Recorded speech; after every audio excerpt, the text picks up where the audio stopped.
Boas-vindas ao canal Anizumo. O herói morreu. Yusha Gashinda. Esse é o nome do anime completo que você vai assistir agora. Bora pro vídeo. Esse é o personagem principal do anime. Seu nome é Touka Scott, um aldeão perfeitamente normal. Sua amiga de infância, Yuna, gosta de encher as paciências dele por conta da sua fixação por daikons, esse vegetal que no Brasil é conhecido como nabo. Talvez ela tenha um pouco de razão, porque o Touka tem um motivo meio especial para gostar tanto de nabos e ficar colocando meia calça neles. Talvez porque ele também às vezes os confunde com as pernas da sua amiga. Em um mundo cheio de perigos à solta, ela fica indignada com a atitude do Touka, mas caso algum monstro apareça, ele tá prevenido, com um buraco no chão que ele chama de armadilha. E por falar em perigos, um monstro maligno chega para atacar a aldeia. Ele vai devorar a Yuna, então o protagonista pensa em um plano infalível: chamar a atenção da criatura com um churrasquinho. Por sorte, o lendário herói Shion tava por perto e chegou para salvar o dia, deixando a moça empolgada e o Touka bem enciumado. Barbecue desu ka? Oniku daisuki nan desu yo ne?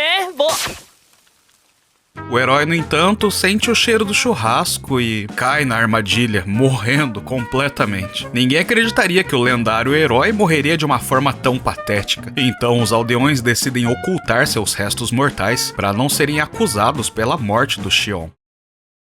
Na manhã do dia seguinte, Touka acorda se sentindo estranhamente parecido com o herói. Ele decide ir até a casa da Yuna, que o confunde com o Shion. Essa foi a única vez na vida que alguém olhou pra ele com tanto carinho. Então o Touka tenta se aproveitar da situação, pedindo pra amiga vestir uma roupa específica. Ela acha isso meio estranho, sem falar no fedor dele. Então decide expulsá-lo, já pensando que se tratava de um monstro. O Touka, correndo risco de vida, revela a verdade. E pra convencê-la de que é o seu amigo, fala sobre o segredo dela de querer se tornar uma maga. Uma risada malévola interrompe a dupla, que correndo de volta para casa do Touka, encontram a responsável por essa confusão. Henry Hainsworth é uma poderosa necromante que transportou a alma do Touka pro corpo do falecido herói. Quando era mais nova, ela fez uma promessa pro Shion, que pediu sua ajuda caso algum dia ele morresse, para ela usar os seus poderes necromânticos e dar o corpo do lendário herói para alguém digno de usá-lo para salvar o mundo. Na visão da garotinha, Touka não só derrotou o poderoso herói, como também quase a matou na mesma armadilha. Então deu a ele a bucha de salvar a humanidade. Claro que o Touka recusa, mas a Anri o chantageia com seu corpo físico, que agora tá guardado com ela. Yuna também foi salva pelo herói 3 anos atrás, e para devolver o favor, aproveita a oportunidade para sair na jornada com um amigo de infância.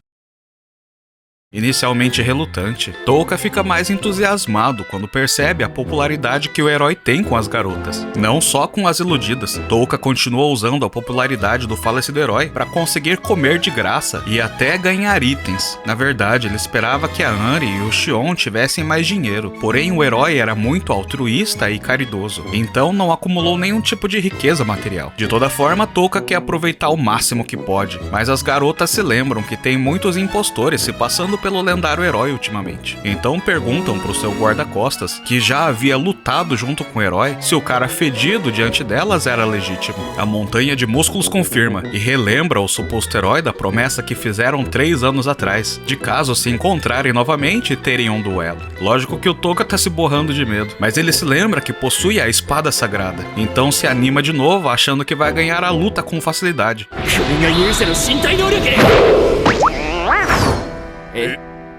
Quando tenta atacar, a espada dobra igual um brinquedo de borracha, deixando todos da cidade enfurecidos com o suposto farsante. O Touka tenta argumentar que possui a espada sagrada, mas o xerife mostra um monte de réplicas que foram apreendidas de mais pessoas tentando se passar pelo Shion. Ele pretende eliminar o Touka ali mesmo, para ensinar uma lição e desencorajar outros criminosos de tentarem isso de novo. Enquanto isso, na guilda dos aventureiros, Yuna e Anri buscam um trabalho de verdade, para terem dinheiro pro resto da jornada. Diferente do Touka, que tenta tirar proveito da fama do Shion, ninguém sabe que a Anri fazia parte do grupo heróico, que lutou contra os monstros 3 anos atrás. Seu papel no grupo foi guardado em segredo pelo fato dela praticar necromancia, um tipo de magia que nesse mundo é proibida. Se descobrirem que ela é uma necromante, ela pode ser presa ou receber alguma punição pior ainda. Por conta disso, ela sempre ajudou de longe longe. Até mesmo quando o Xion morreu, ela não pôde fazer muita coisa porque estava observando de longe. Ninguém, exceto os próprios membros do grupo heróico, sabiam que ela acompanhava o Xion. E por falar nisso, o ex-vice-líder do grupo reconheceu a Anri na Guilda dos Aventureiros. Seu nome é Kyle Osment. Yuna fica emocionada só de ver o lendário guerreiro. Kyle diz que esteve procurando pelo herói e fica chocado quando ouve as notícias do seu falecimento. Do outro lado da história, estão para acender as tochas quando Kyle chega para salvar o Touka. Ele tenta convencer o povo de que aquele é realmente o lendário herói que salvou o mundo 3 anos atrás, mas ninguém parece acreditar. Então ele instrui Touka a segurar a espada sagrada, enquanto imagina uma espada gigante.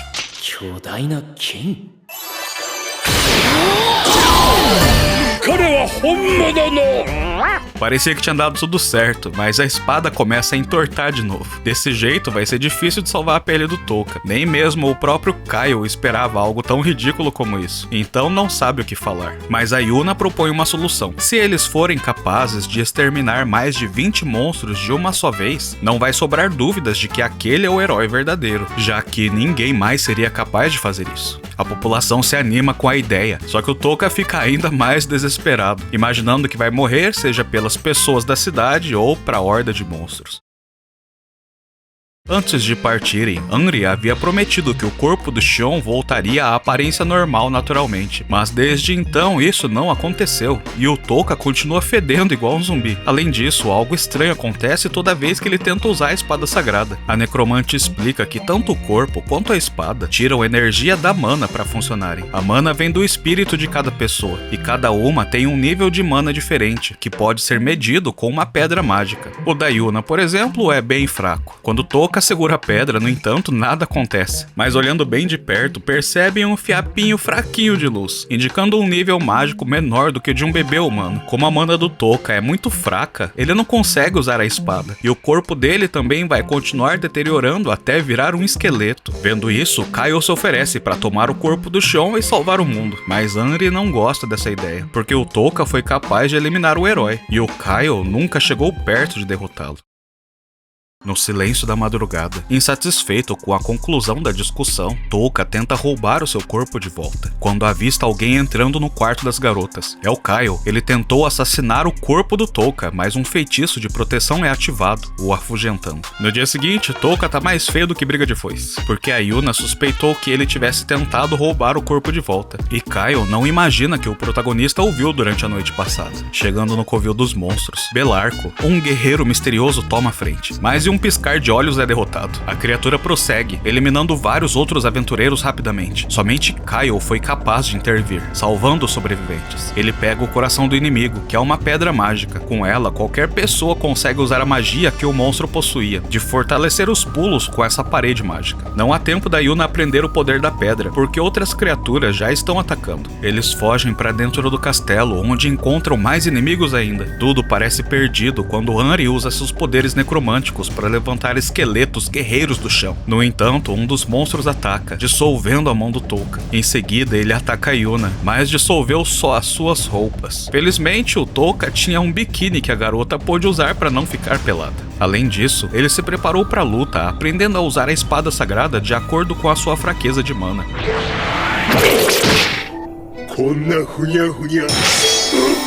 Touka transforma a espada em um chicote, que após soltar fica dura de novo e prende o monstro. No calor da batalha, Yuna desperta seus poderes mágicos, aprendendo a usar a pedra. O monstro foi derrotado, mas não adiantou nada, porque o Kyle veio pegar o corpo do Xion. Uma luta se inicia e durante ela, Kyle revela que sempre quis ser o herói. Após não ser escolhido pela espada sagrada, tentou diversas vezes atrapalhar o herói, mas nunca conseguiu. Anri também chega para ajudar, controlando a criatura que derrete as roupas do Kyle também, mas vendo sua força devastadora, não tem escolha senão fugir. Eles são encurralados. Kyle suspeita que se trata de uma armadilha, então consegue desviar do ataque. O Touka se rende entregando a espada, implorando para ser deixado vivo. Mas na verdade a espada era falsa. A verdadeira tá embaixo dos pés dele.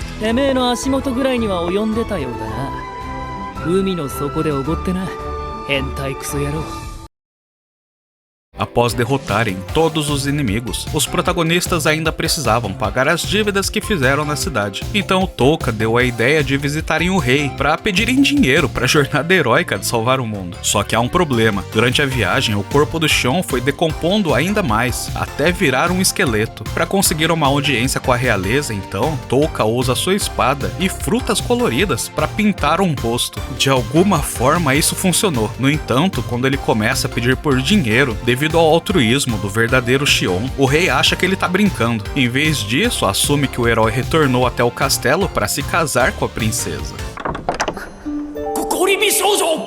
お久しぶりです。勇者さん。 A cara dele já tá toda derretida quando encontra a princesa. Portanto, Touka precisa apelar, dizendo que foi amaldiçoado, por isso tem usado uma máscara para esconder a sua aparência horrível. Marguerita acredita nele e tá pronta pro casamento. Ela faz outra máscara para ele, muito melhor do que a anterior. Porém, antes deles saírem para um encontro, ela acaba desmaiando, dizendo que tá com muita fome. A princesa sofre de uma doença rara. Seu corpo não consegue armazenar mana, então ela precisa sempre comer muito. Além de, às vezes, beber poções de pura energia mágica. Por conta disso, ela fica com uma aparência bem gorda durante 1 hora após as refeições. A Marguerita sempre escondeu essa aparência, só que o Touka, por gostar de coxas largas, elogia a sua aparência, o que leva um dos guarda-costas da princesa a ficar bravo. Depois do que aconteceu, a princesa precisa ir até o médico para checar a sua saúde.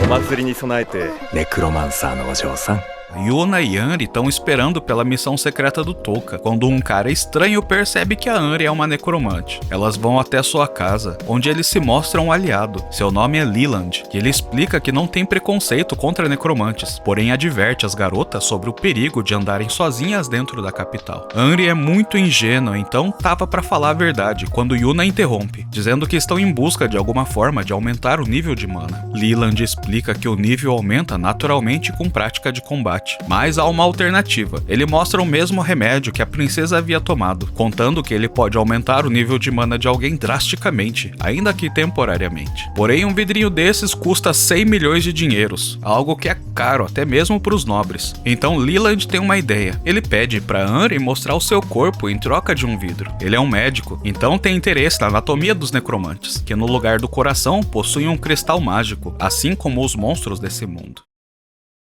Voltando pro Touka, assim que a princesa vai pro hospital, ele também foge do castelo para se encontrar com as companheiras. Seguindo o seu paradeiro, acaba chegando até o Leland, que é o médico da princesa. Seu hospital também é um orfanato, onde ele cuida das crianças necessitadas. Touka pergunta sobre as garotas, que foram vistas entrando no prédio, mas o médico diz que elas saíram faz bastante tempo. Claro que ele estava mentindo. Depois que todos vão embora, ele desce até o porão onde Yuna e Anri estão aprisionadas. Ele tem uma fixação com ossos e esqueletos, e pretende tirar toda a carne da Yuna para ver de perto seus ossos que ele diz serem lindos. Sem noção alguma da verdade, Touka e Margarida foram até um festival do reino. Felizmente a festa tem o tema de máscaras, então ninguém estranha a cara de esqueleto do protagonista. Os dois se divertem bastante, mas em certo momento, durante uma conversa, a princesa descobre que Touka não é o herói por conta de uma promessa que ele havia feito sobre ver os fogos de artifício com ela. Margarita fica chocada e foge da cena, enquanto seus guardas reais encurralam o Touka. Seus protetores estão preocupados com o sumiço da princesa, e durante o interrogatório, outro guarda chega alertando que monstros invadiram a cidade. O Touka sai correndo, mas ele diz que não tá fugindo, e sim indo proteger a princesa. A Margarida, sem saber que o Leland está por trás dos monstros da cidade, é levada por ele até um beco escuro, onde o médico mostra sua verdadeira face, dizendo que vai transformar a princesa em um esqueleto também. Nesse momento, Touka surge para salvá-la. Ela não entende o que ele veio fazer, já que a estava enganando todo esse tempo. Aí o Touka explica que ele não tinha intenções de magoar a princesa. Ele veio resgatá-la para compensar por sua mentira. Só que ele é muito fraco e acaba sendo derrotado. Claro que por ser um zumbi, continua vivo. Morto-vivo, né? Na confusão, Leland aproveita para levar a princesa embora, mas o Touka faz um acordo com os guardas. Como ele também é um esqueleto, como os inimigos da vez, finge ter capturado os guerreiros e consegue se infiltrar na masmorra do Leland. 謝罪の言葉を聞かねえと。ってユナ。どうか Eles estão discutindo dentro do castelo quando Yuna surge, quebrando uma das paredes. Após se reunirem, também salvam a Anri, que continuava presa e indefesa. Em outro local no subsolo, Leland está preparando um ritual que irá transformar todos da cidade em esqueletos. Ele tem um cristal de raio-x que foi passado por gerações da sua família de médicos. Esse cristal é muito útil para os médicos poderem diagnosticar doenças, mas com o tempo de tanto usar a visão de raio-x, Leland percebeu que por baixo da pele todas as pessoas são iguais. Para trazer paz para o mundo e encerrar todos os conflitos, ele pretende transformar todo mundo em esqueleto. O Touka chega para salvar o dia, assustando o vilão que acreditava tê-lo eliminado no beco. Como Touka tem pouca mana, quando tenta usar a visão de raio-x, acaba enxergando só através das roupas e não por debaixo da pele e músculo das pessoas. Ainda bem que ele é rapidamente impedido de continuar bisbilhotando. O Leland consegue fugir e, além de revelar possuir outros cristais mágicos, também consome enormes quantidades do remédio para mana, se transformando em um poderoso inimigo. Um dos aliados é gravemente ferido, então os protagonistas precisam fugir. Porém, infelizmente, deixam um rastro, então Leland os alcançará cedo ou tarde. Após fugirem, a princesa agradece pela ajuda, agora acreditando um pouco mais que o Touka é uma boa pessoa. Mas ela fica ainda mais impressionada com sua habilidade de se infiltrar e fugir da masmorra, já que não é um herói. Ela pergunta quem ele é de fato. Então o Touka começa a explicar que 3 anos atrás, durante a Guerra dos Reinos, seu pai desapareceu e a sua mãe morreu. Então ele teve que voltar até o seu vilarejo, se esgueirando pelas trincheiras. Por isso aprendeu bastante sobre armadilhas e formas de sobrevivência. De toda forma, estão encurralados agora que o Leland ficou super forte. Eles começam a planejar o que fazer. Quando o guarda da Margarida conta que há uma solução para o Touka recuperar os seus poderes heróicos do corpo do Xion. Devido à doença da princesa, seus fluidos corporais têm uma quantidade impressionante de mana. Ou seja, por mais que seja uma terrível alternativa, não há saída senão Touka beber os fluidos da princesa para recuperar a sua força. Qualquer coisa como suor ou lágrima serviria, mas precisam de bastante fluido e rápido, então vão recorrer ao xixi. Mas antes que ela prosseguisse, Touka a impede. Em vez de obrigá-la a passar por algo tão constrangedor, ele decidiu confiar na habilidade da garota e se escondeu entre os esqueletos do Leland. Quando o momento chegou, ele atacou e expôs o cristal mágico para a princesa destruir com sua habilidade de arqueira. O plano deu certo e conseguiram capturar o inimigo. Porém, ele era apenas um lacaio de outro monstro, de rank muito maior. Ele chega acabando com todos. Touka se sacrifica para salvar a princesa e quase morre no processo. O Leland não tinha mais nenhum remédio com ele, então só há uma alternativa para salvar o protagonista. Sim, a princesa se esforça para fazer xixi, mas não adianta. Ela tá muito nervosa, então o líquido não sai. Touka agradece, mas fala que não tem problema, porque a princesa não deveria fazer algo tão humilhante. Enquanto tá conversando, finalmente dá seu último suspiro e morre. Desesperada com a tragédia, Marguerita começa a chorar em cima do falecido herói. E adivinha, ela chorou tanto que as suas lágrimas o ressuscitaram. Agora, cheio de mana, ele transforma a espada numa enorme coxa com meia calça, para esmagar o monstro e salvar todos. Não muito longe dali, logo após o inimigo ser derrotado, um homem misterioso acorda, emocionado sobre a batalha que teve com o herói. Seu nome é Diego Valente. Ele conversa com outro necromante, chamado Frederico Norstein, sobre o plano de dominar o mundo.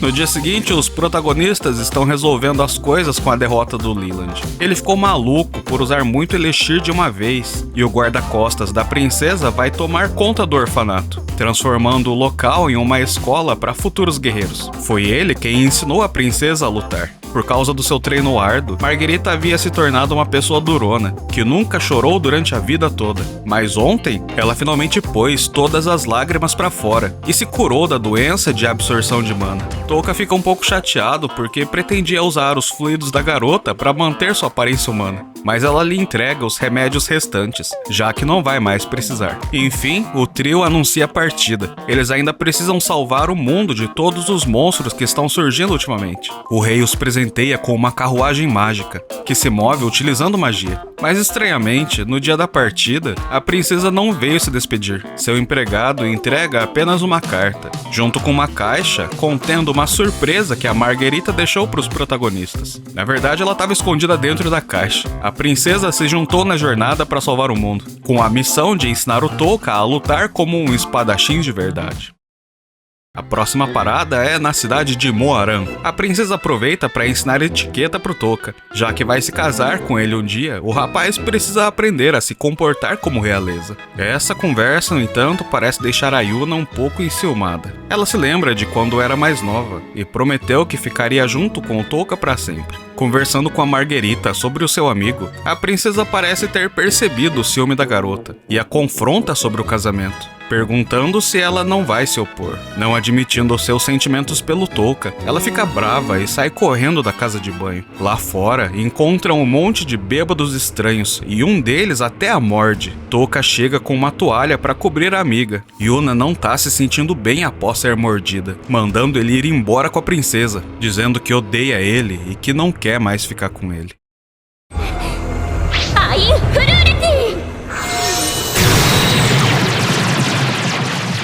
Na casa de banho, as garotas perceberam a situação e estão lutando contra os zumbis, quando o Touka chega carregando a Yuna. Na verdade, todo aquele show que ela fez de bater nele e mandar ele embora era porque ela estava sentindo que já estava se transformando em um zumbi. Então o Touka mente, dizendo que a garota tomou um resfriado por ter saído na cidade com pouca roupa, disfarçando, porque ele não quer que todos saibam que ela está se transformando. O Belarco surge novamente, do nada, e os ajuda a chegar até a mansão do prefeito, onde os sobreviventes da cidade se esconderam. Nessa hora, Yuna se transforma completamente e ataca o Touka, mas Anri usa o poder necromante para controlar o seu corpo. Assim, conseguiu convencer as pessoas da mansão de que ela não era um zumbi. Na verdade, a Yuna ainda tá viva, mas a sua alma foi corrompida por algum feitiço que a transformou nesse zumbi. Anri utiliza um cristal que comprou na capital para mostrar o estado da garota para os outros amigos. Sabendo disso, Touka se prepara para derrotar ou roubar o cristal de quem criou esse feitiço. Mas tem um problema.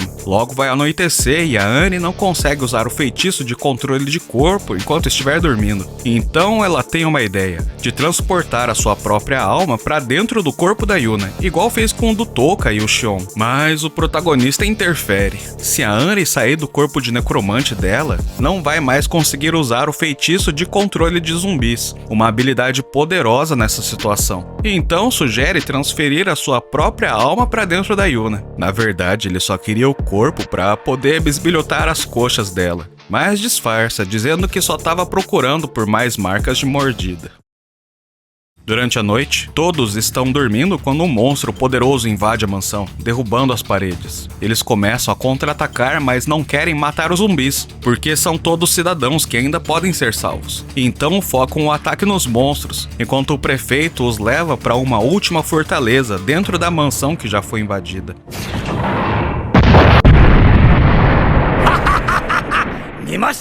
Nessa torre secreta tem até canhões. O prefeito dispara para demonstrar o poder, sem pensar que isso revelaria a posição dos últimos sobreviventes. Touka usa o cristal de raio-x do Leland, junto com o cristal de ver almas da Anri, e consegue encontrar os monstros bem embaixo deles. Eles são atacados e quase derrotam um dos monstros, quando ele é fortalecido por outro de rank superior. A criatura basicamente foi transformada em um zumbi, então descobrem quem está causando todos os problemas. Touka pede para Anri visualizar uma espada gigante para atacar a criatura, mas ela não consegue. Então, ainda dentro da Yuna, Touka pega a espada para mostrar como se faz.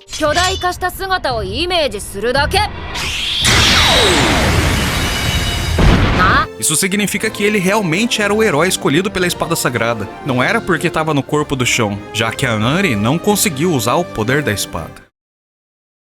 Durante a confusão, a mãe dos zumbis foge, e um dos garotos é mordido. Ele corre em direção do monstro superior na esperança de não virar um zumbi, mas é atacado. O prefeito também foge, abandonando a cidade. Quem atacou o garoto é o Diego, que vimos mais cedo. Ele se mostra o verdadeiro chefão final por trás de toda a destruição do mundo. A Anri explica que entre os necromantes ela é considerada defeituosa. Mesmo com seu nível de mana astronômico, Diego é cerca de 40 vezes mais forte do que ela, praticamente praticamente qualquer magia dele é infinita. Ele começa a controlar as pessoas da cidade, sabendo que os heróis não teriam coragem de atacá-los. Então Touka utiliza a espada para criar uma parede, mas a sua mana já tá acabando.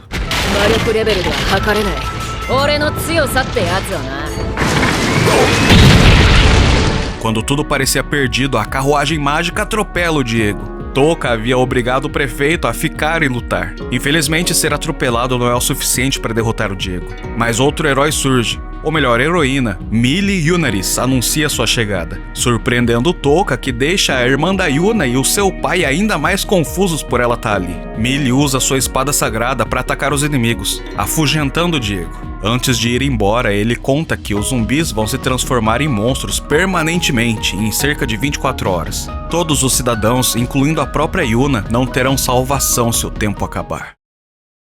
No dia seguinte, Touka descobre o local onde Diego provavelmente está escondido. Eulvânia, a cidade natal do Touka e da Yuna, que foi destruída na guerra 3 anos atrás. Com a carruagem mágica, devem chegar até a cidade em cerca de 12 horas. No caminho, Touka pergunta sobre a situação da Mili de heroína. Como é possível ter 2 espadas sagradas? Mas o pai dela interrompe. Fieri Yunis repreende a Yuna por não ter ficado no vilarejo como ele mandou. Durante a briga, Mili estranha a forma como a irmã tá falando, dizendo que até se parece com Touka. O protagonista inventa a desculpa de que pegou os costumes por convivência, o que deixa a Mili enciumada, porque ela tem sentimentos pelo garoto. Ela prometeu se casar com ele, diferente da Yuna, que diz não gostar do Touka. Isso causa uma enorme confusão, porque a Marguerite também tá de olho no protagonista. As outras companheiras da Mili são a Shannon e a Dorothy, 2 magas, sendo que a Dorothy também era companheira do Xion e o Kyle 3 anos atrás. A conversa é mais uma vez interrompida, agora por uma emboscada. Fieri e Dorothy saem para lutar enquanto o resto foge na carruagem. Mas havia outra armadilha esperando por eles. Um buracão gigante no chão que derrubou a carruagem. Touka agiu rápido e transformou a espada em um colchão que salvou todo mundo. A Anne comenta que não era hora de criar mais armadilhas, reclamando como se o Touka tivesse cavado outro buraco. Enquanto isso, uma mulher misteriosa é vista, orgulhosa de ter derrubado o herói. Os protagonistas saem da carruagem, esperando enfrentar mais inimigos, mas o local tá cheio de armadilhas. Mili usa sua espada para dissipar a neblina, só que logo ela retorna, provavelmente ao feitiço de algum inimigo.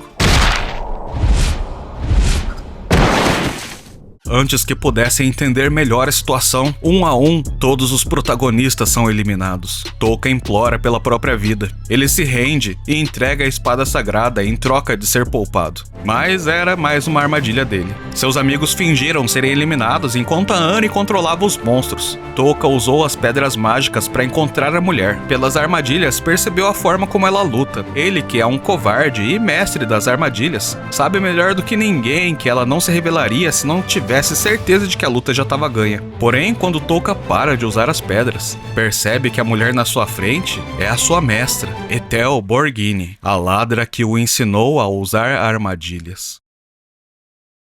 Nessa situação, ele precisa revelar para a mestra quem ele realmente é, então a Mili descobre a verdade. Ethel finalmente se rende e decide ajudar o antigo aluno. Ela o leva até um homem nas montanhas que pode consertar a carruagem. O velho era ninguém menos do que Ledo Braden, o avô do Xion. Devido à idade avançada, ele praticamente não enxerga mais. Então não estranha o comportamento diferente do neto preferido. No entanto, vai levar mais de 2 dias para terminar de consertar a carruagem. Desse jeito, não vai dar tempo de salvar a Yuna e o restante dos zumbis. Então Margarida surpreende todos. Enquanto conversavam, ela terminou de ler um livro inteiro sobre conserto de carruagens mágicas. Ela começa a estudar mais ainda. Com sua ajuda, conseguirão consertar a carruagem em menos de 2 horas. Enquanto isso, Mili finalmente revela a verdade sobre o seu cargo de heroína. Sua espada sagrada é artificial, feita por humanos. Ela venceu um torneio e ganhou a espada, tornando-se a heroína responsável por derrotar os monstros.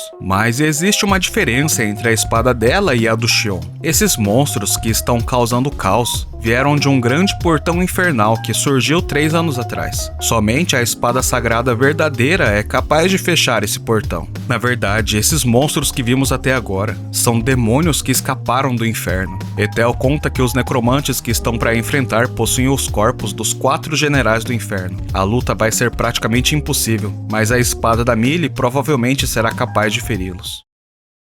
Após a conversa, Touka pede licença para ir no banheiro. Desde que possuiu o corpo da Yuna, não teve um momento de paz para ficar sozinho com ela. Finalmente, a sós, ele se prepara com as meia calças, mas algo estranho acontece. No próximo instante, Touka se vê em Elvânia, 10 anos no passado. 夢なんで急に俺はユナの太ももを堪能あれ痛え De início ele acha que tá sonhando, mas parece que realmente foi parar no passado. Livre dos problemas do presente, ele aproveita a aparência de criança para colocar meia calça nas garotas, mas elas parecem não se importar, o que o faz suspeitar dessa situação de viagem no tempo. Ele se lembra que o dia em que apanhou do pai é o mesmo em que conheceu a Yuna, então corre para onde se encontraram. E como suspeitava, Yuna age normalmente, só as pessoas que ele não conhece que estavam agindo estranho. Ele toma proveito da inocência da amiga para fazê-la prometer usar meia calças quando for mais velha. Isso deixa a Yuna verdadeira totalmente pistola. Ela começa a xingar o Touka. Seguindo sua voz, ele a encontra entre os arbustos. Ela imediatamente rouba as roupas do garoto. O Touka reclama, dizendo que ela poderia pegar de qualquer outra pessoa, mas a Yuna não consegue encostar nos outros. É como se ela fosse uma espécie de fantasma. Aparentemente, esse mundo foi construído com as memórias do Touka, então não estão realmente no passado. Tentando desvendar o mistério, vão até algum lugar que o Touka nunca viu antes, e encontram um enorme espaço vazio. O protagonista entra no vazio e vai parar no dia em que conheceu a Millie. Percebendo que o espaço branco avançou o tempo, eles continuam seguindo por mais e mais vazios, avançando, na esperança de chegarem no presente.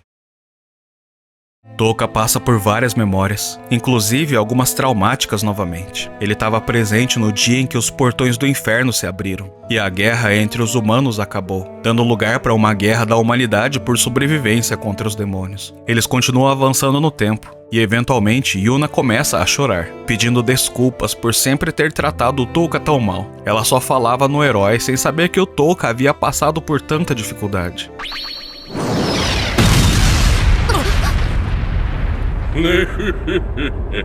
Nessa hora, um demônio superior surge. Foi ele quem prendeu o Touka nesse mundo feito de memórias para devorar a sua alma. O garoto foge para o futuro e pede ajuda do Xion para combater o inimigo, mas o demônio altera suas memórias. Todos os guerreiros fortes que poderiam ajudar se tornaram fracos. Felizmente, ele tem uma fraqueza. O demônio não consegue alterar as memórias do Touka sobre ele mesmo. Então o garoto avança até o momento em que estava mais forte, quando foi salvo pelas lágrimas da princesa. Mas não adianta. O demônio consegue prever todos os movimentos do protagonista, porque consegue literalmente ler os seus pensamentos. Quando tá para ser finalizado, Yuna o salva. Parece que o demônio não consegue enxergá-lo. Yuna abraça o Touka e usa seus braços para atacar. O demônio tenta fugir, mas é esmagado pela coxa gigante novamente, desfazendo a ilusão.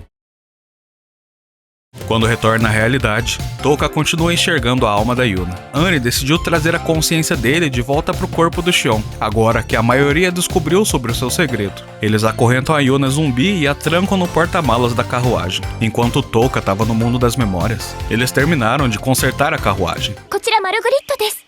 マジで聞こえてる Ledo também criou dispositivos para se comunicarem à distância e uma roupa espectral que a Yuna consegue vestir. A visão dele está falhando, mas no lugar ele começou a enxergar mana e almas. Quando se despedem, ele insiste, chamando seu neto de Xion mesmo, ao invés de Touka, mesmo após saber da verdade. Enquanto isso, Belarco e o prefeito da cidade amaldiçoada chegaram até a capital. Eles viajaram para pedir ajuda do rei na luta contra os necromantes. O prefeito se ajoelha e chora, implorando pelos reforços. Belarco também se ajoelha, e até o cavalo. Diante dessa situação, os cavaleiros reais decidiram pedir ajuda de um certo prisioneiro. Kyle, os guarda-costas reais e até o cavalo embarcam em direção à última batalha contra os necromantes. Porém, o Kyle ainda pretende derrotar o Touka e roubar o corpo do Xion para si.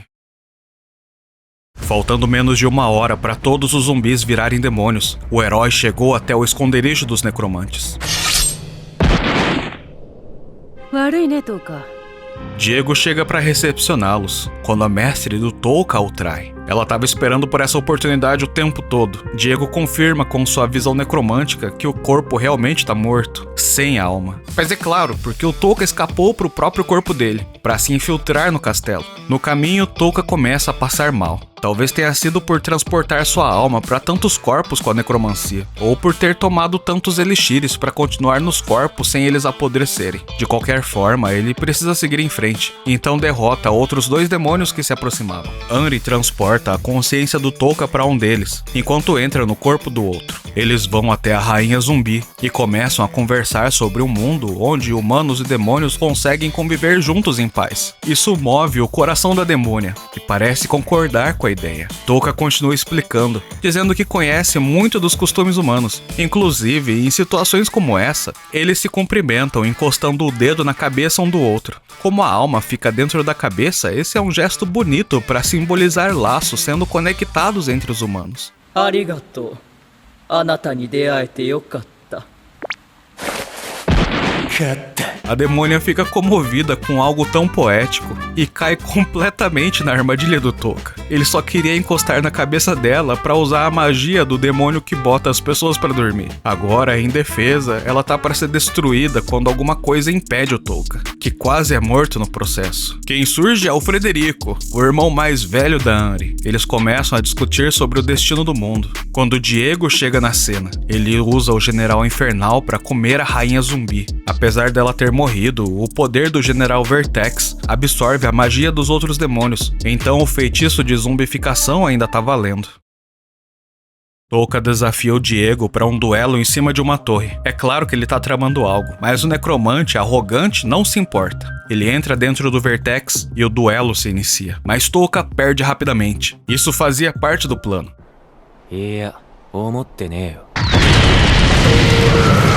Uma explosão abre um buracão embaixo do inimigo. Etel e Anri usam toda a força para atacar. Touka volta pro corpo do Xion e bebe mais elixir de mana para descer com uma espadada violenta, só que não deu certo. Vertex, na verdade, consegue absorver qualquer tipo de magia. Para piorar a situação, Touka começa a passar mal de novo. Então ele bebe mais um vidro de poção e cai duro no chão. Anri tá para enfrentar sozinha o monstro quando Kaio surge. Ele pretende roubar o corpo do herói para si, mas ainda assim é contra os demônios e necromantes. Além disso, os outros reforços também vieram para ajudar. E o Touka, que parecia ter morrido, voltou com um aliado poderoso, o Xion, que agora tá usando o corpo do Touka. Na verdade, o Touka realmente morreu, mas foi parar no mundo da espada sagrada, para onde os heróis vão depois de terminarem o seu trabalho na Terra. Lá, Xion explicou que o Touka foi escolhido como o próximo herói, mas o seu corpo ainda está intacto, então ele pôde escolher retornar para o mundo dos vivos. No processo, ele ajudou o Xion a escapar também, usando o seu próprio corpo. Faltam só 3 minutos para completarem as 24 horas de zumbificação.